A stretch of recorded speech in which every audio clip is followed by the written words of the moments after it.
A ação de demarcação de terras particulares é uma das modalidades de ações previstas no Código de Processo Civil como procedimento especial. Será sobre isso que falaremos nessa videoaula de hoje.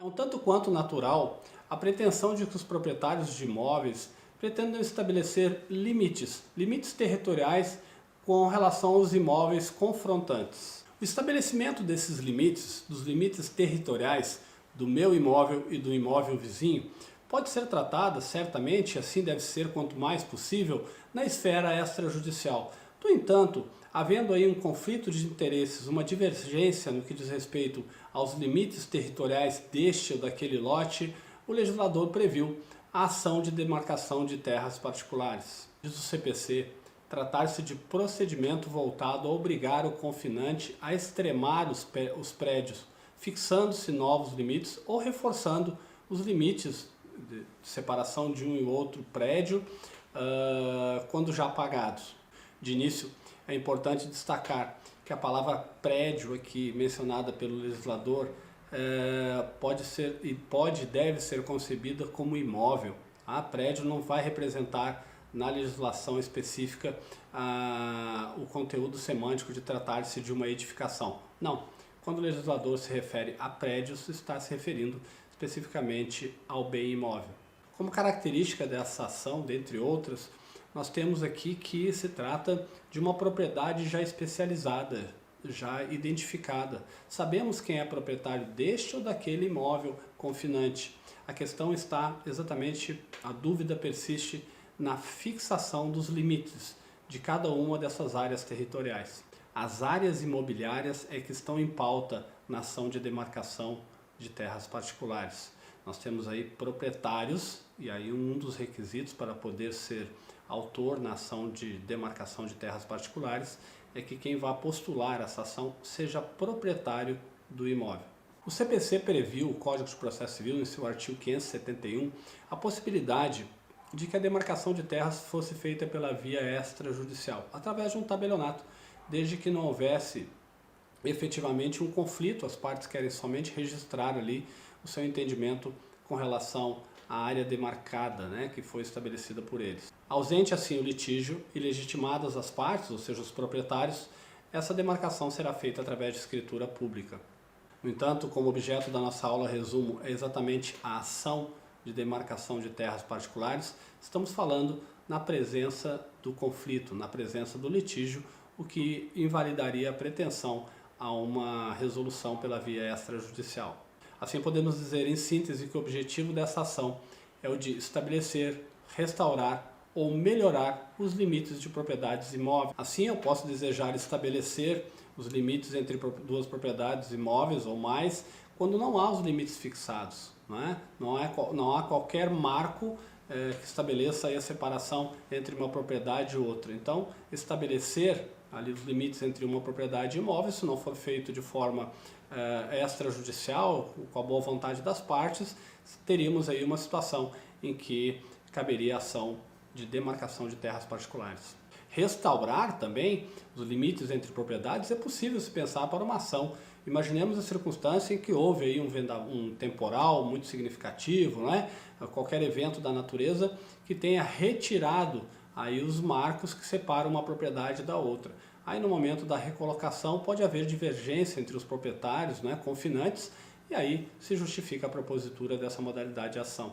Assim também quando já temos marcos que separam uma propriedade da outra, que não estão muito bem definidos, estão sendo apagados, estão sendo perdidos com o tempo, e uma das partes, das proprietários pode pretender aí, melhorar a identificação aí desses marcos aí que separam uma propriedade da outra, e pode haver conflito, e então esse melhoramento pode ser objeto assim também da ação de demarcação de terras particulares. Como requisitos de natureza material para a propositura dessa ação, devemos pensar em dois ou mais imóveis. E que esses imóveis também sejam imóveis confinantes, ou seja, um imóvel ao lado do outro. Preenchidos os requisitos de tratarem-se de dois ou mais imóveis distintos que esses imóveis sejam também confinantes, surge o terceiro requisito, que é o de que os proprietários desses imóveis sejam também proprietários distintos, não é? Porque certamente não faria sentido que alguém fosse discutir consigo mesmo, né? Tentar deliberar através de uma ação judicial consigo mesmo na condição de réu em um processo judicial em que se pretendam fixar os limites entre uma propriedade e outra, sendo que é o mesmo proprietário. Vejamos o seguinte, se o objetivo dessa ação demarcatória é fixar os limites entre uma propriedade imóvel e outra, ou seja, fixar as linhas demarcandas, certamente não vamos ter dúvida que se o conflito se estabelece entre um e outro imóvel, onde vai se fixar uma linha que separa o imóvel do outro, né, a linha demarcatória, os imóveis confinantes, certamente os proprietários deverão estar presentes nessa ação na condição de réus ou de autores, né, deverão formar a relação processual, porque a linha demarcanda está diretamente relacionada com o imóvel confinante. Imaginemos aqui no meio das minhas mãos uma linha demarcando, exatamente a linha que vai delimitar, não é, a propriedade de um e de outro imóvel. Já os proprietários não confinantes da linha demarcanda, ou seja, aqueles proprietários, por exemplo, aqui tem um imóvel do lado, né, ao lado do meu imóvel, né, ao lado do meu imóvel, e a linha demarcanda a se estabelecer está aqui entre os dois imóveis. Mas nós sabemos que em muitos casos, né, nós temos imóveis na parte de trás, na outra lateral, são os chamados imóveis confinantes, mas não são confinantes da linha demarcanda. Nessas situações, pergunta-se, esses proprietários não confinantes da linha demarcanda precisam ser citados também no processo? E a resposta é sim, precisam participar, pelo menos ter ciência de que há uma movimentação processual no sentido de estabelecer linhas demarcandas com aqueles imóveis confinantes, especificamente naquele em que há o litígio. Por que dessa citação? Porque se trata de interesse de terceiros que, direto ou indiretamente, pode acabar sendo afetados. Então, é necessário, estabelece o legislador, que os proprietários de imóveis confinantes, mas que também não tem nenhuma relação com a linha demarcanda, com o objeto do litígio especificamente, sejam eles, só pelo fato de serem confinantes, serem também citados para tomarem conhecimento da ação e fazerem ali os requerimentos que entenderem necessários.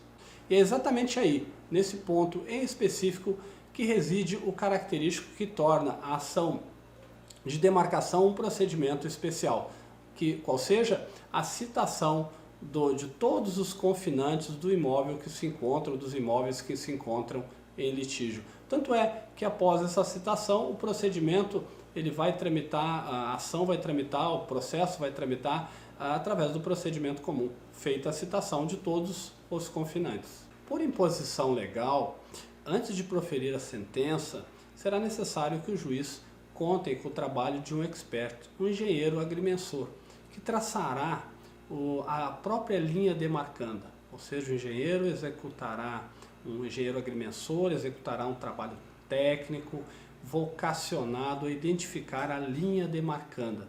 O fará dessa forma através da análise de documentos, de relatos de vizinhos, relatos históricos também, enfim, fazendo uso de ferramentas necessárias para tentar identificar a linha demarcanda e apresentará nos autos do processo, através de um laudo pericial, qual é a sua impressão com relação à fixação dessa linha demarcanda que fará exatamente o limite territorial de um e de outro imóvel.